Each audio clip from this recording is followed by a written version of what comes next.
Now I'm going to move forward to the next item in the agenda, that is the success story of Wi-Fi 6E and the path to Wi-Fi 7. We are going to briefly give some updates and ongoing activities through a couple of demos.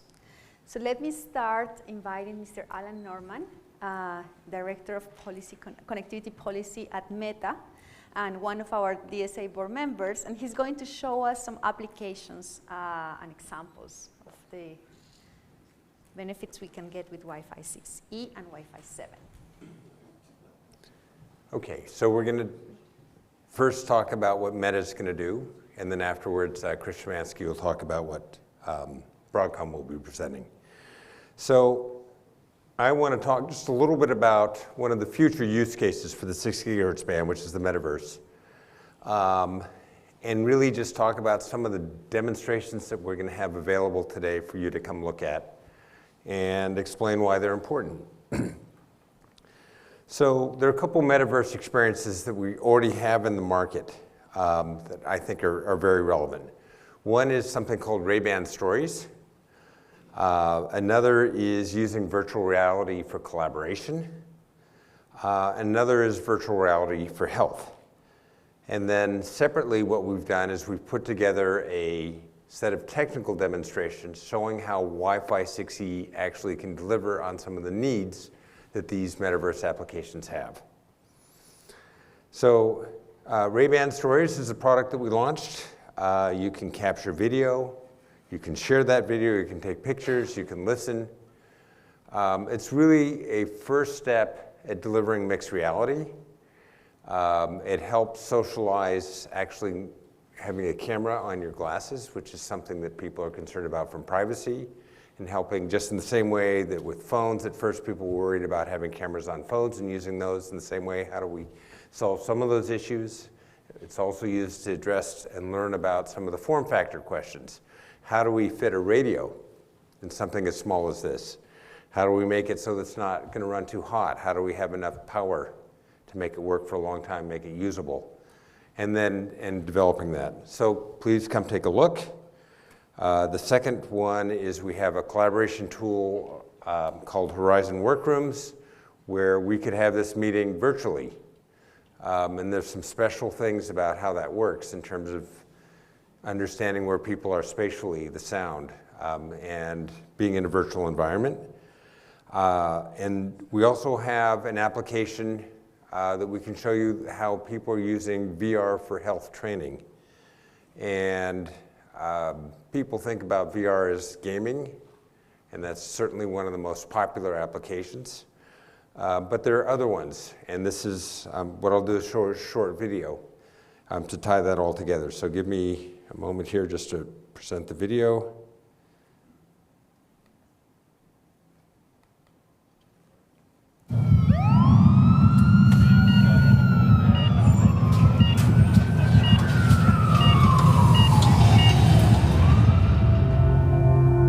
If you're looking at all the 911 emergency calls in the United States, about 1% of all of those are serious critical pediatrics, which is relatively rare. It's technically a good thing, like we don't want children to be sick with emergencies, but that rarity presents itself a training problem. Because pediatric emergencies are low-frequency, high-stakes events, training methodology to gain experiential learning, we have to basically create these experiences without causing harm to the patients. The most common way that we replicate that experience is through mannequin-based simulation. And that's how you train for different procedures, including resuscitations and how to assemble as a team. But mannequin-based simulation is costly both in time and effort. So that's when we built the simulation in virtual reality. Doctor, this is a 7-year-old female who started developing a rash and difficulty breathing at a Chinese restaurant. My belly hurts! Doctor, I heard wheezing on my exam. Doctor, please help my little girl. Doctor, what do you want to do? If we think it's anaphylaxis, I should intubate her before the airway closes. Go for an intubate now. I think virtual reality really complements the mannequins because In the VR, you have that emotional stress of a parent saying, like, my child is dying. That gets your heart racing, your palms are sweating, and you need to refocus with those elements there. So this mirrors what you're going to feel to some degree in a real life emergency.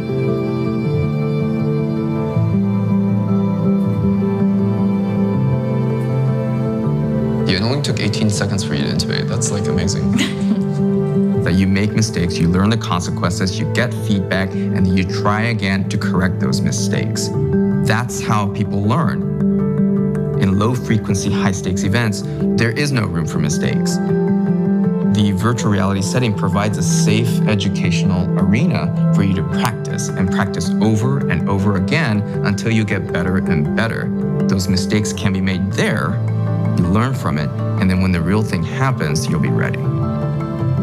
You're learning where your knowledge gaps are, and that allows you to improve if you ever do encounter those situations again. And that should translate into you being a better doctor.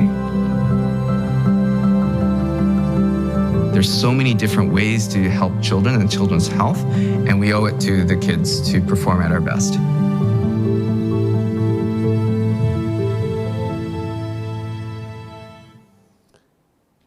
So if you want to try saving a baby yourself, we'll give you that opportunity later on today. And what I want to point out is that whether it's the glasses or the headset, the 6 gigahertz band is going to be just critical for, and is critical for enabling making this work well, and so on. So to that end, we also have a set of demos where we've worked with various other industry partners to show why 1200 megahertz really is important, what the benefits are in terms of actually the connectivity, in terms of throughput and capacity, but also in terms of delivering lower latency. And this is a hands-on way for you to come see how actually it works. And I just want to point out, I have several colleagues over here. If the four of you could just stand up quickly. Thank you. This is the team doing the demos. And please seek them out, and we'd be delighted to have you experience firsthand what we're doing. So thank you.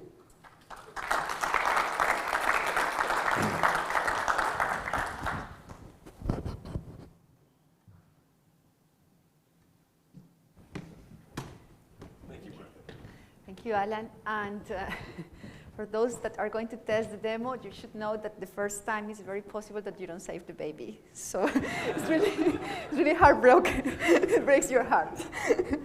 So with that brief introduction, I would like now to invite Chris Chimansky. Chris is from Broadcom. He's also one of our DSA board members, and he's one of the persons that has been working on the development of Wi-Fi 6E since, I would say, since the beginning, Chris. So we are very excited to have you here and to hear from your experience.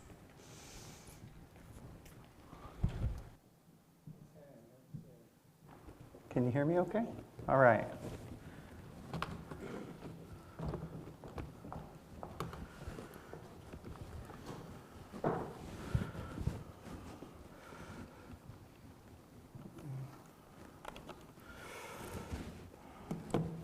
So I promise I'm going to cut to the chase, but I'm going to talk a little bit first about why Broadcom is so all in on 6 gigahertz Wi-Fi and how we see it really transforming how we interact with technology.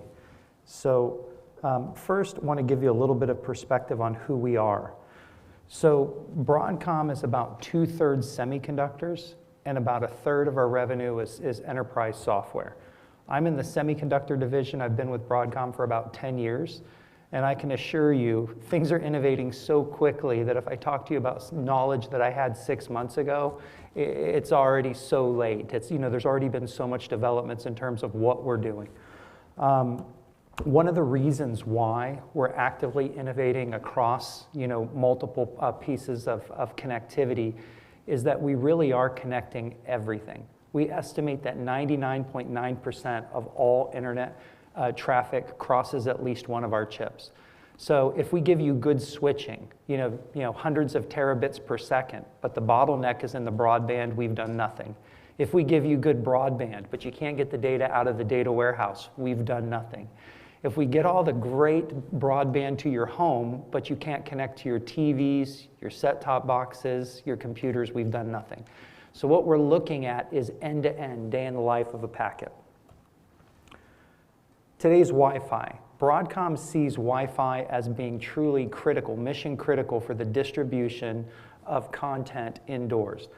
I would invite you all at some point today to take out your cell phone, connect on this Microsoft network and do a speed test. I'm regularly getting 100 to 200 megabits per second with about 10 to 15 milliseconds of ping latency.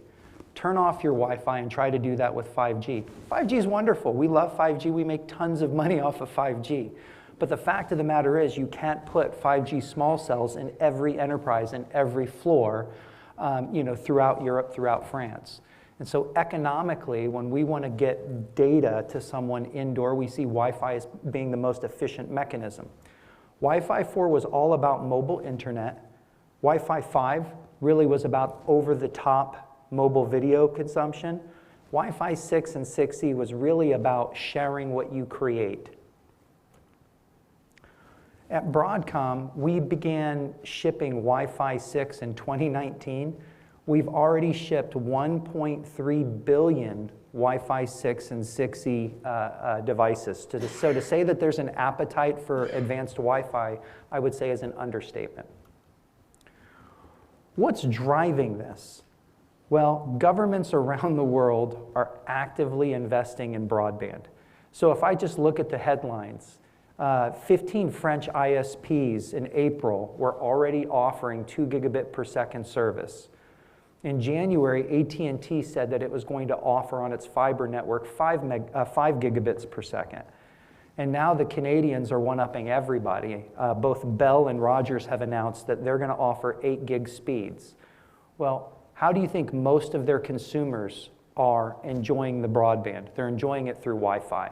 So Bell, Rogers, who were actively opposed in the Canadian proceeding to allocate the whole 6 gigahertz band, they were telling the government it was probably the worst thing that you could do, are now actively advocating Wi-Fi 6E converged gateways. This is the way the world is. So Broadcom sees the world moving to 10 gigabit per second broadband, and our wireless interface has to keep up. We see 6 gigahertz as being the perfect complement to broadband.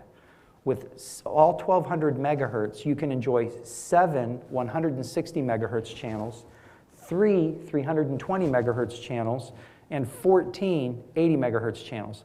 These are magic numbers. Why are these magic numbers? Typically in a residential setting, you need a minimum of 3 channels, 3 non-overlapping channels, because your neighbor might be on the same channel, you're sharing the same bandwidth. In an enterprise here, the reason that Microsoft is provisioning such wonderful connectivity, there's either 4 or 6 access points all operating on different channels. If only 500 megahertz is available, you're going to be cut down to 40 megahertz channels for the access point instead of 80 megahertz or 160 megahertz channels. So countries that only enable 500 megahertz will have a degraded performance. And Broadcom is demoing our Wi-Fi 7 today, and I'm going to get to that in just a second. We'll show you what happens when you have an overlapping 160 megahertz VLP device with a 320 megahertz Wi-Fi channel. Both users are very unhappy. So it really degrades the quality of service and experience. So what are we seeing as a business? What we're seeing is that operators are provisioning gateways combining Wi-Fi 6E with gigabit broadband. Why are they doing that? For cost reasons and because they don't want to deal with user complaints. You buy some Wi-Fi access point, you configure it poorly, you get it from Carrefour, guess who you're still calling? You're calling Orange. They don't want to be paying 60 euros for that service call, so they're providing this wonderful converged gateway, the Livebox 6, and so that way they know if something's wrong with the broadband modem or something's wrong with the Wi-Fi, come talk to us. We understand that. And so this is what Broadcom sees broadly. I would say that about 80% of residential deployments around the world are now being provisioned through operators instead of people just going and buying their own Wi-Fi. And the market adoption for Wi-Fi 6E has just been terrific. This material is pretty dated, and it was only published in July 28th. I saw some data recently that's over 800. So it's one of these things where you blink and you look up and the number of devices has doubled. Well, what's this doing for real-world enterprises? Michigan just deployed with our friends at Hewlett-Packard Enterprise more than 1,600 Wi-Fi 6 and Wi-Fi 6E access points. 1,000, sorry, 16,000. Thank you, Dave. And so that is just a huge number. Now, Michigan is a huge university, but the reason that they did this is they said, we are a R&D university. We want to make sure that all of our students can research, develop patents, and develop it seamlessly. They see this as being a competitive advantage against, say, the UC schools and other research institutions. What does it mean for healthcare? Well, our friends at Extreme Networks were working with Novant Health, and they want to enable advanced healthcare deployment scenarios. Where in a typical hospital room, you're talking about 10, 20 Wi-Fi enabled devices per patient.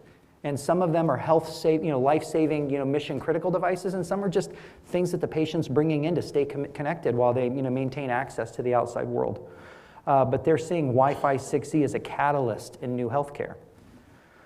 This is one of my favorites. Extreme Networks and is providing their Wi-Fi 6E and analytics to Liverpool Football Club.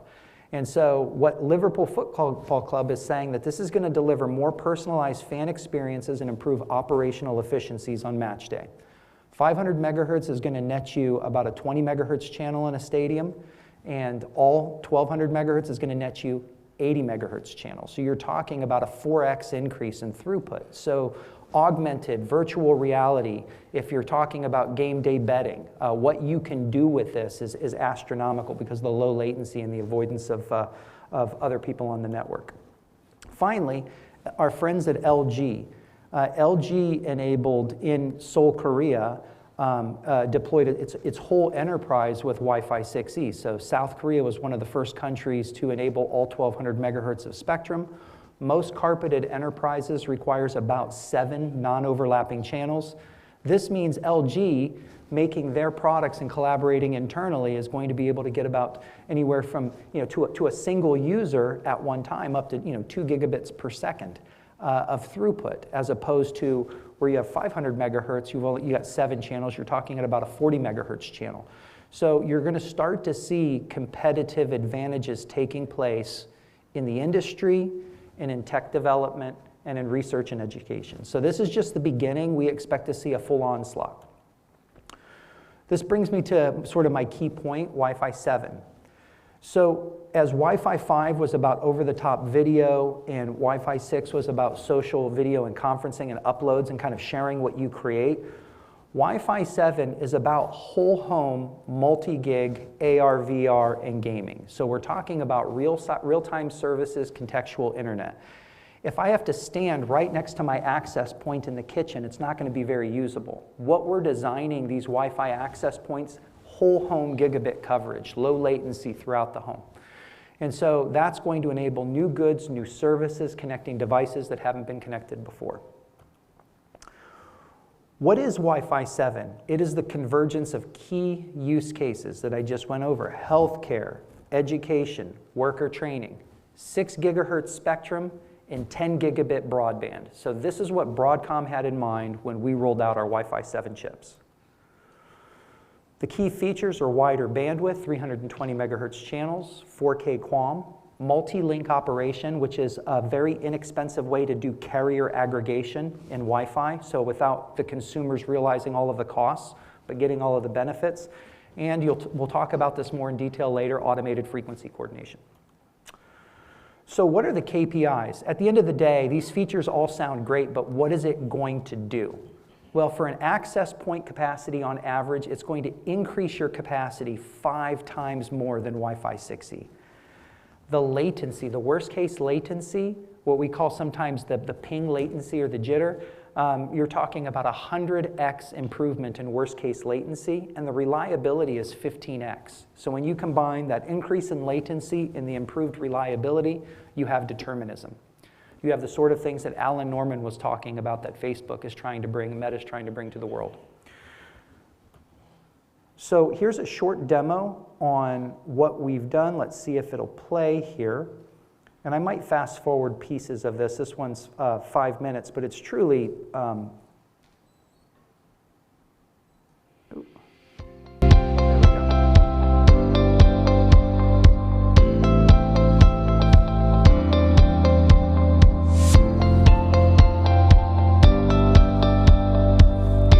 Hello everyone, I am in the Broadcom labs here and I'm with Kevin Aramatsu, who is the head of our residential access products, and he tells me he has something very interesting to show us. Kevin, what do you have? So Vijay, you've been talking about the Wi-Fi 7 ecosystem. So today I wanted to show you the performance of our end-to-end Wi-Fi 7 solution. So we're going to be demonstrating a quad-band Wi-Fi 7 access point connected up to a Wi-Fi 7 client. I see. So a quad band access point with our access point chips talking to a 4398 Wi-Fi 7 client. Great. So, and you're looking at a network then. Why is this important? So I think there's two things, Vijay. The number of clients that we're connecting in our home is just growing exponentially. And those clients have different capabilities and different bands. You really need an access point that can deliver services to all those different clients. I think the second point is that Wi-Fi 7 not only delivers on speed, but also has new technology which is improving the reliability of the network and will allow us to deliver multi-gigabit broadband to all areas of the home. All right.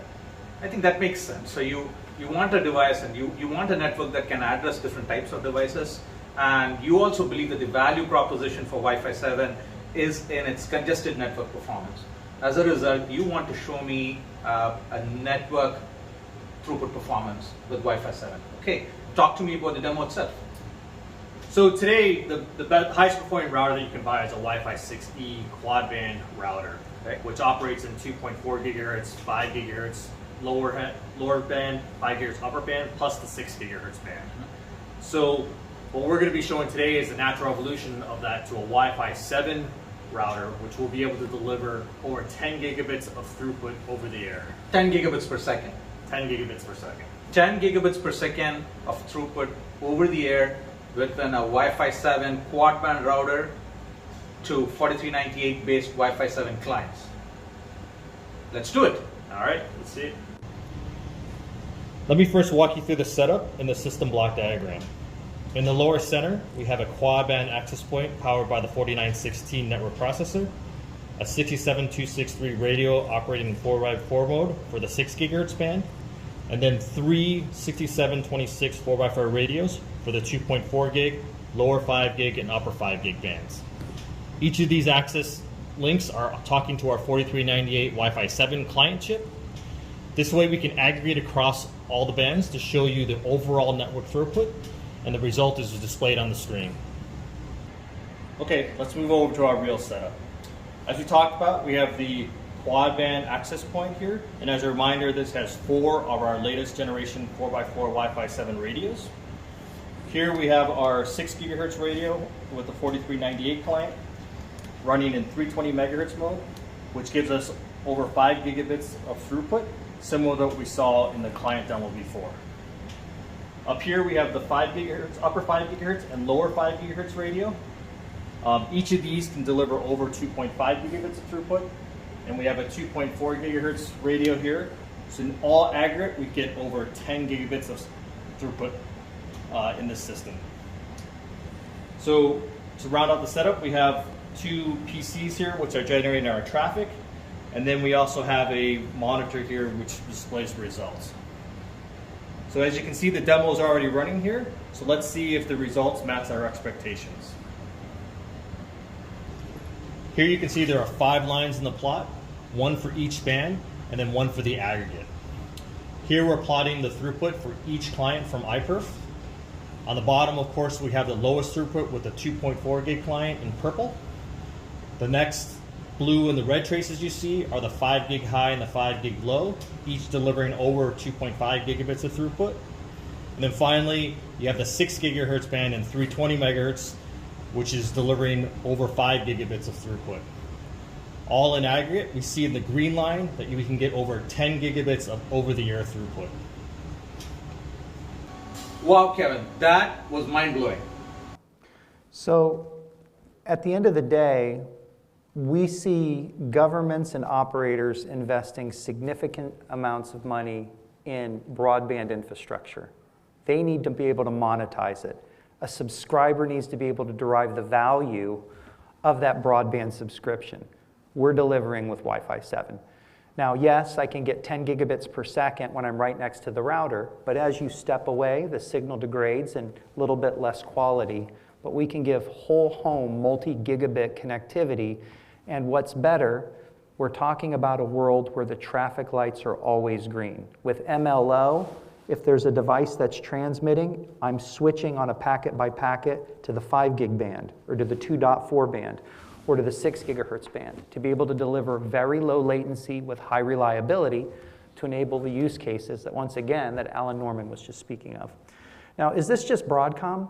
Is this just something that Broadcom's done in April and we're talking about being way ahead of the market? Well, I'm excited that just last week, Broadcom and Intel made a major announcement. This we have demo is a much Wi-Fi shorter. 7 capable laptop connected to a Broadcom tri-band access point. In this demo, what you can see, we can get to 5 gigabits per second of speed over the air. And that is no wires, Vijay. Having a very vibrant, interoperable ecosystem is tremendously important for the proliferation of Wi-Fi 7. This partnership that we have going, the demos that we're showing here, and the demos that are going to happen in the future, I'm super excited about it, and that's the right way to go for Wi-Fi 7. So at this time, I just wanted to thank you, Vijay, for being here. And thank you, Carlos, and thank you, everybody. So at the end of the day, key takeaway is the tech is here. It's not tomorrow, it's here. We're ready now. Multi-vendors are bringing product to market. I expect you to see Wi-Fi 7 product in the marketplace mid-next year. One of the hero features is a 320 megahertz channel. If you only have one 320 megahertz channel, operators typically churn their networks about 10% a year. You might be okay year one. Year two, about 50% of Europeans live in multifamily dwellings. Pretty soon, you're going to have overlapping networks, each person sharing airtime, higher latency, lower bandwidth. This is what we're seeing. So channel diversity is key. We have the demos out there. My colleague Gihum is sitting in the back there. And so he and I will be doing demos on VLP with Wi-Fi 6E, and then we're going to show you a Wi-Fi 7 over-the-air demo. Thank you very much for your time.